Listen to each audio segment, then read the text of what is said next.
And hello YouTube, and welcome back to another episode of The Zone TV Movie Entertainment with me, your host Jonathan, once again bringing you my thoughts and movie review for the brand new DC animated film Justice League Dark Apocalypse. That's right, this is the final DC animated Justice League continuity film that belongs in the same universe as Justice League Flashpoint, Justice League War, and all those other animated movies that were all connected to each other.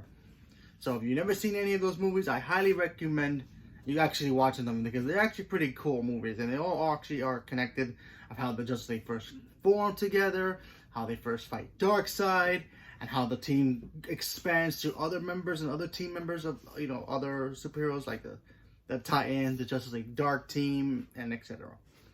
So in this movie, you have the Justice League. They are at a point like now they need to stop the, Darkseid. They need to stop him now because he's been coming to Earth, trying to destroy the planet, trying to take them all out. So the Justice League form a plan to pretty much go to Apocalypse. That's right, I said it. They go to Apocalypse to try to take him out now, before he can come to Earth and take them out. Unfortunately, something happens where they go to Apocalypse and they get their butts whooped, legitimately. Now, I'm not going to spoil too much here, but if I do spoilers, I will leave you a little spoiler warning. But what I'm going to say now is not a spoiler. But like I said, they go to Apocalypse, they get their butts whooped, and if you when you watch that part, they talk about it in a flashback. It's gruesome. It's just like really hardcore rated R animated stuff here. Like, seriously. It's like, yikes. This whole movie to me felt like Avengers Endgame, if you really think about it. Because they had the same thing, you know, the team, they fight the big bad, which is Darkseid. Technically, he's Thanos. He beats them. And they have to live with the consequences now. And what are they going to do to try to redeem themselves? Well, some of them survive. I'm not going to... You know what? I'll spoiler one thing here for you people. And one spoiler only. Superman survives, but unfortunately he has no more powers. Literally, and this is to continue the spoiler, he's got like a kryptonite tattoo, literally a kryptonite tattoo of this symbol. Yes. It's all kryptonite, so basically it's inside his system and he can't be Superman anymore.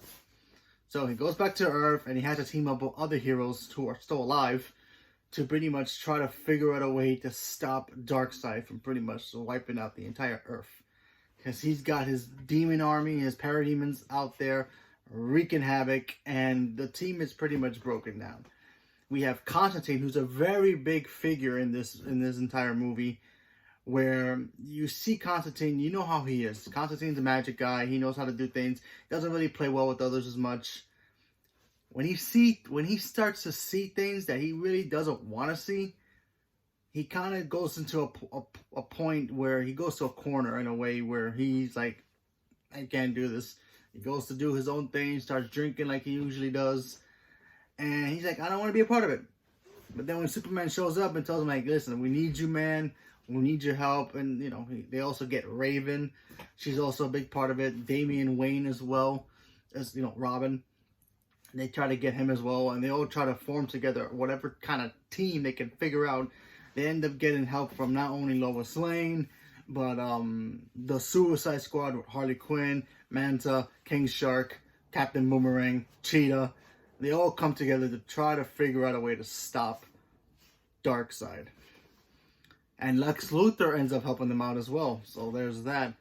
And like I said before, what I like about this movie is that it really felt like an Endgame movie where the Justice League, they go fight Darkseid, they get beat, and now they have to recuperate and try to find a way to get back on their feet and try to defeat him again.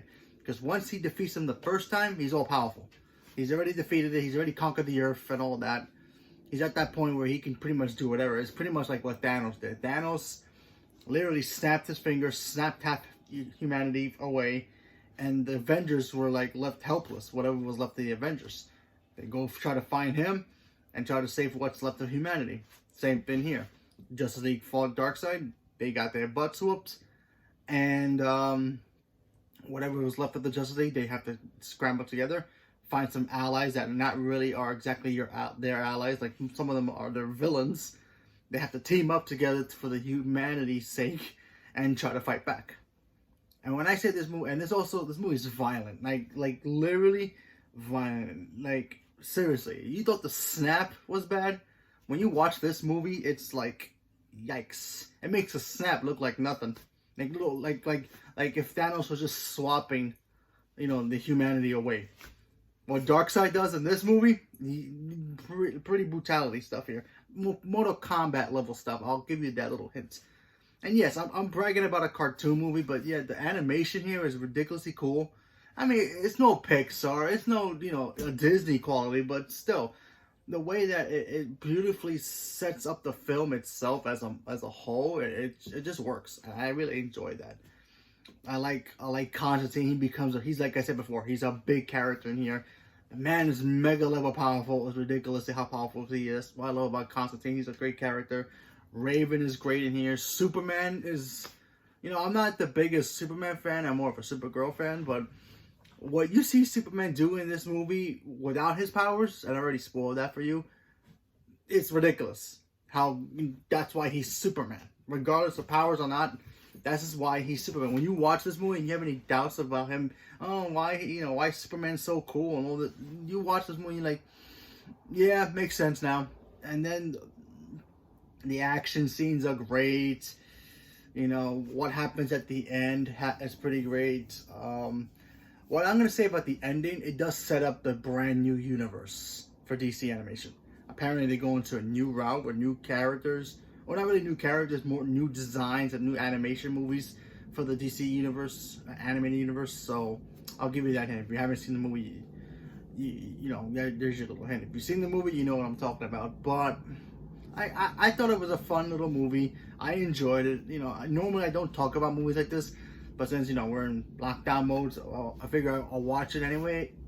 I was gonna watch it anyway, but not do a review. But I figure I'll just review it anyway. Very fun movie. I enjoyed it. Had a lot of fun with it. I like the other animated movies from DC. They always do a good job with their movies. They usually do. And some are better than the others, but this one does not disappoint. I really enjoyed it. Seeing the Constantine team and seeing what's left of the Justice League combine themselves together with the Suicide Squad and what they have to do. We get to see Lois Lane in action. That's always a good stuff.